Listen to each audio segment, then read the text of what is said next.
Welcome back to my channel and আর একটা নতুন ব্লগের সবাইকে ওয়েলকাম। তো বন্ধু, আজকের ব্লগে তোমাদের দেখাবো মোবাইল অ্যান্ড প্রিমিয়াম কোয়ালিটির ব্লগিং সেটা তৈরি করতে কতটা খরচ হতে পারে, দিয়ে কীভাবে একটা ভালো কোয়ালিটির ব্লগিং সেটা তৈরি করা যায়। সেই সাথে বন্ধু তোমাদের ব্লগিং সম্পর্কিত 3টা টিপস শেয়ার করবো, যেগুলো কিন্তু যে সমস্ত টিপসগুলো তোমার শেয়ার করলে নর্মাল ব্লগার থেকে একবার প্রিমিয়াম কোয়ালিটির হাই কোয়ালিটির একজন ব্লগার হয়ে যাবে। সো চলো বন্ধু, আজকের ব্লগটা স্টার্ট করা যাক। Let's go.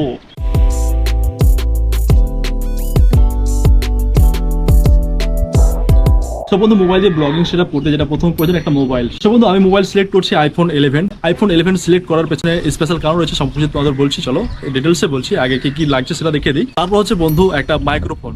তুমি শর্টগান মাইক্রোফোন ইউজ করতে পারো, বাট মোবাইলের জন্য কিন্তু আমাকে বেস্ট লাগে হচ্ছে ওয়্যারলেস মাইক্রোফোন। সো এই জন্য আমি ওয়্যারলেস মাইক্রোফোন সিলেক্ট করলাম। এন্ড বন্ধু তার সাথে ভিউইং অ্যাঙ্গেল ভালো হওয়ার জন্য একটা ট্রাইপড। সো বন্ধু, আমি ট্রাইপড ইউজ করছি, এই যে গরিলার ট্রাইপড। তো বন্ধু first of all iPhone use করছি। অ্যান্ড আইফোন ইউজ করার পেছনে তোমাদের কারণটা বলি, আইফোনের কোয়ালিটি বন্ধু জবরদস্ত কোয়ালিটি আছে। অ্যান্ড 11 সিলেক্ট করার পেছনে একটা স্পেশাল কারণ হচ্ছে বন্ধু, তোমাদের আগে বললাম যে এটা বাজেট ফ্রেন্ডলি একটা সেটআপ হবে। সো 11 এর দাম বলতে এখন তুমি নতুন তো 11 পাওয়া যায় না। সো সেকেন্ড হ্যান্ড নিতে গেলে তোমার 15 থেকে 17 মধ্যে কমপ্লিট। অ্যান্ড এর কোয়ালিটি যথেষ্ট ভালো। আমি প্রায় এখন থেকে বন্ধু প্রায় 2 বছর থেকে 2.5 বছর প্লাস, মানে সামথিং 2.5 বছর আমি ব্লগ তৈরি করছি। সো আমার সব ব্লগই কিন্তু এই আইফোন 11 প্লাস গোপ্রো দিয়ে তৈরি করা। সো তোমরা কোয়ালিটি চেক করতে পারো সব প্রিভিয়াস ব্লগগুলো। অ্যান্ড বন্ধু তারপর ইউজ করছি গ্রিন আরো মাইক্রোফোন, যেটা দাম নিয়েছিল তোমার প্রায় 2000 টাকা সামথিং। এখন দাম কম থাকতে পারে, বেশি থাকতে পারে, আমার এক্সাক্ট জানা নেই। ট্রাইপডের দাম নিয়েছে প্রায় 650 টাকা। ফ্লিপকার্টে তোমরা অনলাইনে চেক করতে পারো। সো অল সেটআপ বন্ধু, মানে তোমার যেগুলো গ্রুপ ব্লগিং সেটআপ তৈরি করার জন্য যে সমস্ত জিনিস প্রয়োজন সব কিন্তু হয়ে গেছে। এবার চলো তোমাদের ফাটাফাট সেটআপ করে দেখায়। তো বন্ধু দেখতে পাচ্ছ ব্লগিং সেটআপ কিন্তু একবারে পুরোপুরি কমপ্লিট। অ্যান্ড তোমাদেরকে বলি বন্ধু যে আমি স্ট্যান্ডটা কেন ইউজ করছি। মোবাইলের ক্ষেত্রে কিন্তু অনেক সময় স্ট্যান্ড ইউজ করার প্রয়োজন হয় না, বাট স্ট্যান্ডটা ইউজ করলে তোমরা দেখতে পাচ্ছ ওয়াইড অ্যাঙ্গেলটা কেমন, মানে বেশ ভালো ওয়াইড অ্যাঙ্গেল আসছে। সো এই হচ্ছে বন্ধু স্ট্যান্ডের একটা তোমার উপরের দিক, আর একটা স্ট্যান্ডের উপরের দিক হচ্ছে বন্ধু তুমি যেখানে সেখানে কিন্তু রাখতে পারবা। পুরো ব্লগিং সেটআপ কিন্তু কমপ্লিট। অ্যান্ড ব্লগিং সেটআপে তোমাদের খরচটা বলে দিচ্ছি কতটা পড়লো। দেখো আইফোন 11 15 থেকে 17,000 সামথিং, তো আমি মোটামুটি ধরে নিলাম 16,000 টাকা। অ্যান্ড মাইক্রোফোন বন্ধু 2,000 টাকা, 16,000 প্লাস 2,000 18,000। অ্যান্ড বন্ধু 450। সো দেখতে পাচ্ছ 18,000 মানে প্রায় 19,000-এর মধ্যে কিন্তু তোমার একটা ভালো কোয়ালিটির ব্লগিং সেটআপ বন্ধু কমপ্লিট। আইফোন দিয়ে বন্ধু ব্লগিং সেটআপ করার আরেকটা উপরে দিকে হচ্ছে বন্ধু তুমি কিন্তু এখানে শুট করবে, প্লাস এখানে কিন্তু আবার এডিটিং করতে পারো, প্লাস এখান থেকে কিন্তু তোমার সব কিছু অল কাজ হয়ে যাচ্ছে।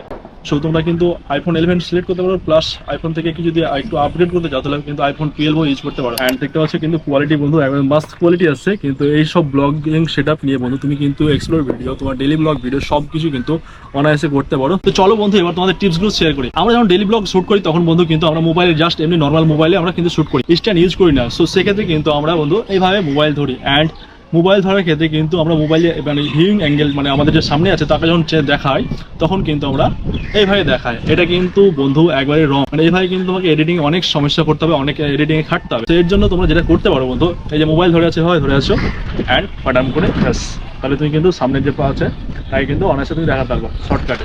সেই হচ্ছে বন্ধু 1 নম্বর টিপস। এটা কিন্তু আমি মানে কেউ সেরকমভাবে ইউটিউবে দেখাই না, সো তোমাদের এটা শেয়ার করে দিলাম। সো চলো বন্ধু এবার তোমাদের 2 নম্বর টিপসটা দিই। দেখো বন্ধু, আমরা ব্লগিং যখন তৈরি করি তখন কিন্তু আমরা দর্শকের সামনে কিন্তু আমরা মানে নিজেকে প্রেজেন্ট করি, প্লাস আমরা অনেক কিছু প্রেজেন্ট করি, প্লাস আমাদেরকে দর্শকের সাথে কানেক্ট হতে হয়।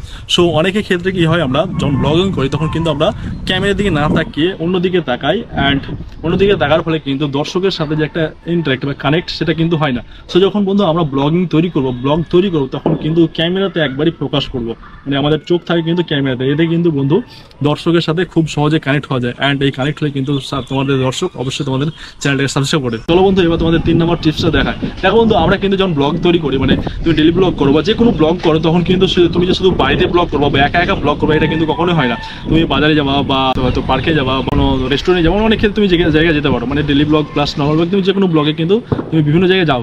এক্ষেত্রে কিন্তু অনেক সময় আমরা কি হয় নার্ভাস হয়ে যাই, মানে লোক দেখলে নার্ভাস হয়ে যায়। তখন কিন্তু তুমি যেটা করতে পারো, যেদিকে লোকজন আছে তুমি সেদিকে ক্যামেরাটা, মানে সেই ক্যামেরাতে কিন্তু ওদেরকেও নিয়ে নিবা। এক্ষেত্রে কিন্তু তারাও তোমার ক্যামেরাতে চলে আসবে। অ্যান্ড যে ওদের একটা তোমার যে একটা হাসি ভাব সেটা কিন্তু দূর হয়ে যাবে, প্লাস তুমি কিন্তু এখানে অনেক কনফিডেন্স লাভ করবে, মানে অনেক কনফিডেন্সের সাথে তুমি বলতে পারবে। এইসব টিপসগুলো তোমরা কিন্তু ইউজ করলে বন্ধু নর্মাল ব্লগার থেকে ভালো কোয়ালিটির নিশ্চয়ই ব্লগ তৈরি করতে পারবা। ইউজ করে দেখবা, তারপর তোমাদের ভাইকে জানাবো। সো বন্ধু এই ছিল আজকের ভিডিও। অ্যান্ড আজকের এই ভিডিওটা তোমাদের কেমন হলো না লাগলো কমেন্ট করে জানাও। যদি একটু ভালো লাগে তাহলে একটা লাইক করবা অ্যান্ড একটা কমেন্ট করবা। সো চলো দেখা হচ্ছে নেক্সট ভিডিওতে, তখন ভালো থাকো, সুস্থ, tata, bye bye bye bye bye. কাল থেকে সব ঠিক, হ্যাঁ কাল থেকে সব ঠিক।